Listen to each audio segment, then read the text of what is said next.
Hey guys, it's me Lauren, and I'm still here in Bali. The thing I get probably asked the most is about money and how do I deal with it in Indonesia because there are an excessive amount of zeros in everything.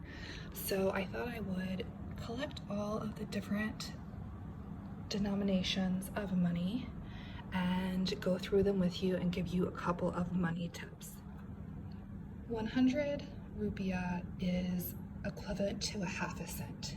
These actually took me a little while to come up with one because no one uses it. Anything that's below 1,000 rupiah, probably don't expect to get that for change. That's pretty standard. Occasionally a more Western restaurant will give you these denominations, but it's pretty infrequent that I've actually gotten them. So don't think anyone is scamming you if you don't get them. So the first is obviously 100 rupiah. This is about a half a cent. This was actually pretty hard for me to find because anything that's less than 1,000 rupiah is pretty irrelevant here and just not very often given as change. So these coins, the 100 and the 200, you're probably never gonna get unless you're at a really Western fancier type of hotel that gives exact change. Don't think anyone's scanning you if you don't receive the 100 and the 200. This is essentially a penny. It's not really a big deal. Next is 200 rupiah, about a penny. I put two different, the newer and the older 500 rupiahs, and that these are about 3 cents each, US dollars. And then the 1,000 is the first denomination that comes in paper money. This is 6 cents. It's pretty crazy that they have a bill for 6 cents. But it makes for a lot less change and a lighter wallet, so I'm not mad about it. It comes in a coin and a bill. I've probably gotten the bill 90% of the time. Very rarely again do I get this coin. Coins are almost obsolete here. Moving on to the paper money, we have 1,000, 2,000, 5,000, 10,000, 20,000, 50,000, and 100,000. This is the full collection of money that I've ever seen here. I've never seen a million note. This is a lot of zeros. It's taken me about 6 months before I could really determine what the value of each of these are. One of the most simple ways I can give you to remember is 100,000 is about 7 US dollars. 10,000 is about 70 cents US, and 1,000 is almost 7 cents US. Okay, so just to be really clear, I'm American, so I am converting everything into US dollars. Here in Bali, when anybody talks about a dollar, they're talking about an Aussie dollar. That's got a different value than an American dollar.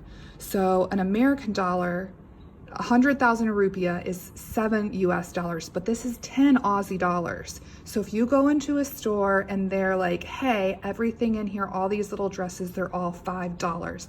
They mean 5 Aussie dollars. They mean 50,000 rupiah. It's really important that you guys remember this because 50,000 rupiah is $5 Australian, but it's 350 US dollars.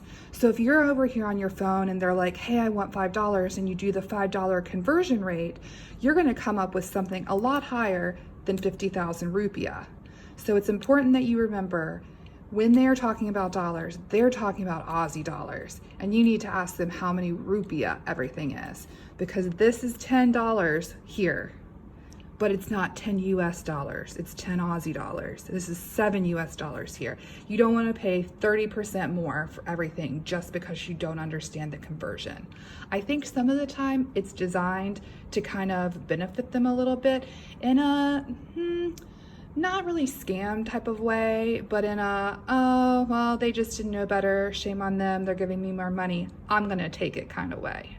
So be very careful. One tip that I will give you is cash is pretty much a necessity here in Bali. Bring your US dollars. They're typically a pretty good transaction rate, exchange rate here.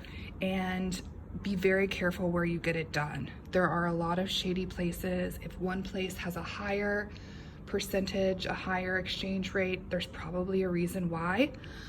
They'll do a lot of scams where these are pretty, you know, these are different ages of money, so there are kind of different looks to them. As you can see, this is older, this is newer, but these are relatively the same color, and they'll often do a scam where they'll put a stack of 100,000s and then stick some 10,000s in there. And it's actually really hard to tell the difference when you're new here. So that is one thing that I would really watch out for when you're doing money exchange. Another place for a scam to go is at a bar. You'll put a 100,000 note in the envelope, the bartender will take it away. The bartender will come back with 10,000 and say, hey, you didn't give me enough. This is only 10,000. And if you're new here, you're like, oh, maybe I did mess that up. And you give him another 100,000, so he's essentially stolen 90,000 from you, and you've repaid your bill. So this happened to me a couple of times when I was new. It happened to me once afterwards. If you just call them out, they will immediately be like, yeah, you're right, and then nothing happens. There's no repercussions for them.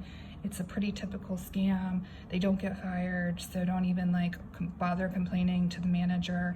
But make sure when you hand them the 100,000 note, you say 100,000, yeah, and you make them say yeah back to you, and that can kind of avoid that problem. So the last thing that I want to share about money, paper money in Bali, is ATMs. There are ATMs that are frequently known not to work well. If you're going to use an ATM, ask a restaurant staff or a bar staff or a hotel staff what a good ATM is. They'll know the ones that are historically really bad.